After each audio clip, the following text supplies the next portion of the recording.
This deportation thing in the United States is getting more extreme by the day. It doesn't matter if you are in school, hospital, going for immigration check-in, in a church, they will hold you and deport you. I watched this interview on Democracy Now! They were interviewing John Washington from Arizona Luminaria. Let's check out this story. So what happened? This started last week. This mother of four was with two of her children, and she was selling empanadas outside of a gas station in Tucson. When she says that she was verbally attacked by someone who was leaving the gas station, and that person then called the police. The responding officers were state troopers. Remember, you don't have any work permit, so you have to do these type of hustling to make money. But even the citizens of the United States don't want you to be hustling or making any money. They don't want anyone there. And this woman packed up her things and packed up her children and started driving away. And the officers made a stop down the road. The pretext was that she was driving too slowly. Too slowly. So now they'll pull you over for driving too slowly. Not for breaking the law, but they'll find a way. And in this case, they are pulling her over for impeding traffic. Let's listen some more. 25 miles an hour in a 40 mile an hour zone. She was taken out of the car. She was extensively questioned. And as that was happening, the Border Patrol were already on their way. The troopers had allegedly called the Border Patrol. She was handcuffed, as you mentioned, by the Border Patrol officers in front of her children. She and her children were then taken away to a short-term detention facility elsewhere in Tucson that was run by Border Patrol. She says from there that she suffered a night of interrogation, that Border Patrol officers were accusing her of being in a Venezuelan gang. They were accusing her husband of being in the gang. They actually were questioning her 6-year-old daughter and saying that her dad was a gang member. All of these claims the family vehemently denies. And just hours later, after a really difficult night, and with the 9-year-old son trying to protect his mom and his younger sister from what he saw as aggressive Border Patrol agents, they were deported to Mexico. And from there, they were taken about 2,000 miles south. And not until they arrived to their destination were they able to make the first call. So you will see, people will think that if they catch you, you can call a lawyer and try and help yourself. That is not the case. And I went to the website to read the story, and I saw that the police officers also issued other citations like driving without insurance and not wearing seat belts. So those type of stuff are, you could say it's about public safety, but to me that is not a national security issue. And usually they will deport you for national security issues and public safety issues. But to deport a mother and her children for this, I'm not sure. I'm not sure if this is a deportation worthy case. Let's listen on. The mother tells me that she pleaded with first the state troopers, then the Border Patrol agents who were arresting her, and then multiple times during the night to please let her have a phone call to let her family know where she is, where she and her two children were, to check in with their other two kids and let them know. But she was repeatedly denied calls, both in the US and then also in Mexico. And John, could you clarify when you say she was deported to Mexico and then transported 2,000 miles? Was this, in other words, she's a Venezuelan. So did the Mexican government willingly participate, and did the Mexican government transport her from the border further down into Mexico?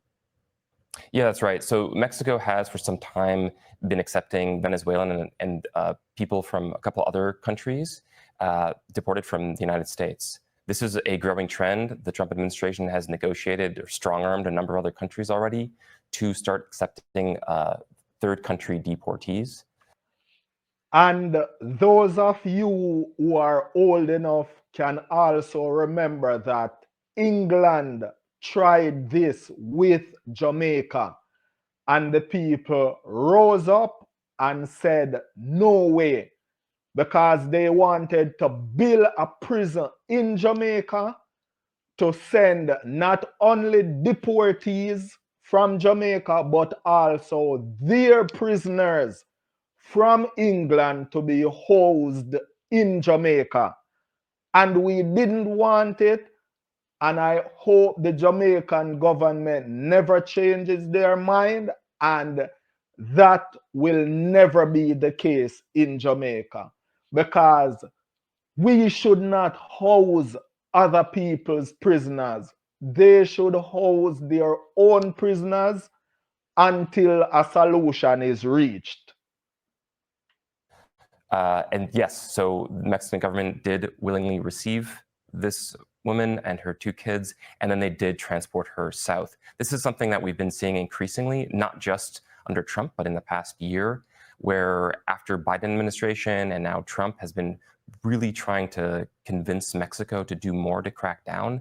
Mexico doesn't have the funds or maybe the willingness to actually affect a lot of these deportations, these secondary deportations after people are removed from the United States. So what they're doing is that they're busing them south and just making their journey potentially back to the United States much more arduous, much more dangerous, and potentially much more deadly. We're talking to John Washington, a reporter for Arizona Illuminatia. He's in Tucson. We also want to bring... So there you have it. If you want, you can go read the full story at Arizona Luminaria's website. We're gonna go now to this guy that is telling us that his neighbor was taken from a park to Gitmo by Border Patrol and held for deportation. Let's go. Because I have a story for you about my neighbor who was just detained and sent to Guantanamo Bay without due process. This is Elkis Martinez Gonzalez. And the photo that you see here is the same photo that is on file with the US government when they were granting him asylum in the United States. So it all started when he went for a walk in a park that I am not going to disclose the location of. I will just say it was in San Antonio, Texas, where this happened.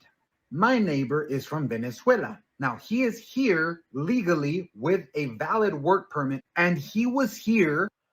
And remember that other woman was from Venezuela.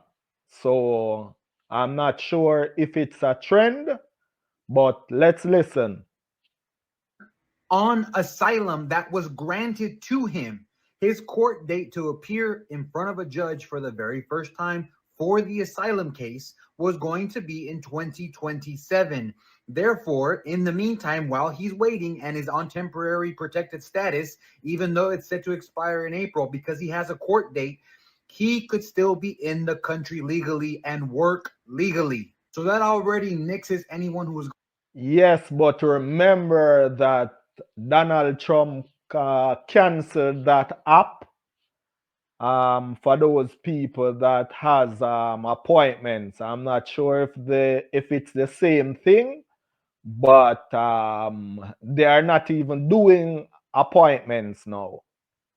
Going to say, well, he was here illegally. No, he wasn't. He was here legally the right way that you all want him to be here. While at the park, he was approached by Texas state law enforcement, not local law enforcement in San Antonio, but the state of Texas. And yeah, he spoke English, obviously, as his second language, but it was enough to get by, hence how he was able to get hired for a job, which he paid taxes at that job. And when you're walking in the park, I don't know, when's the last time you thought, let me bring my binder of paperwork with me just to go to the park? Because he couldn't. Papers, please. So I guess when you are in the United States now, as an immigrant person, I don't even know, because you have black Americans too. What? You should always have your passport in your back pocket? Is that where they are going back to? Oh my goodness, this is not good. Not provide the necessary documentation to show that he was here legally at the exact time while he was in the park speaking with law enforcement who approached him. He wasn't doing anything. He has zero criminal record in the United States and in his home country of Venezuela. He ends up here in state detention. While he is in state detention, he is not able to communicate with the family. The family just realizes he hasn't come home yet. What's going on? They are not communicating. So they start calling around. They call their attorney. Only Same as that woman, they did not allow her to communicate with any lawyer or any family member until she was outside of the United States. That's how they are doing it. to check the Texas penal records and see that he is listed there as detained. The family was given a bond to get him out of jail, which they paid $2,700. And once they paid that, the state of Texas has 3 days to release this individual. They released him at 5 a.m. on the 6th day, on a Sunday at 5 a.m., except they did not release him to his family. No, they released him into federal custody, into ICE custody. So now here he is, detained at the El Paso Detention Center for Immigrations and Customs Enforcement. Again, not having had committed any crime and still has not had due process or even a chance to show his documentation that he was here in the United States legally. His family travels to El Paso to go and ask to see if they can speak with him or even just see him, only to find out that he has been transferred to Florida. He is in Florida. And what's near Florida? If you guessed Guantanamo Bay, you are correct, because that is where he was sent shortly thereafter. He had been communicating with the family, and today it is Thursday, February 20th. The last contact that he had with his family through an app that charges you 25 cents to be able to send a text and charges you about $5 for a 5 to 15 minute phone call. Yeah, they can't access him anymore. He doesn't show up as being someone who is in the records anymore. They have not had contact with him in 8 days as of Thursday, February 20th. They last were able to speak with him on the phone because he would call like clockwork for 2 to 5 minutes like he was allowed to up until February 12th. During this entire process, People, it's very worrisome. Very worrisome, especially if you are illegal. Even if you are legal, it's worrisome, because right now it seems like it's almost a racism type of thing. If you look like maybe uh, Spanish or black, or it's getting weird. It's getting weird. says he has not had an opportunity to prove his innocence. He has not had an opportunity to speak with a judge. He has not had an opportunity to show his documentation or even be looked up in the system that he is here on temporary protected status which means that you cannot be deported to the country of origin if you are under that status. So to everyone who thought that they were deporting the bad guys, no, they're deporting innocent people and not giving them due process when they're in the country legally. And it happened to my neighbor. When the state of Texas says that there are no ICE raids going on in the state, that's because the state is doing the dirty work for the government and then passing them over after the dirty work has been done. And yes, I was given permission by the family to be able to tell his story. I have also shared this with my local news outlets. I have shared this with my congressman's office. And I want all of you to please share this so that people know the truth about what is going on.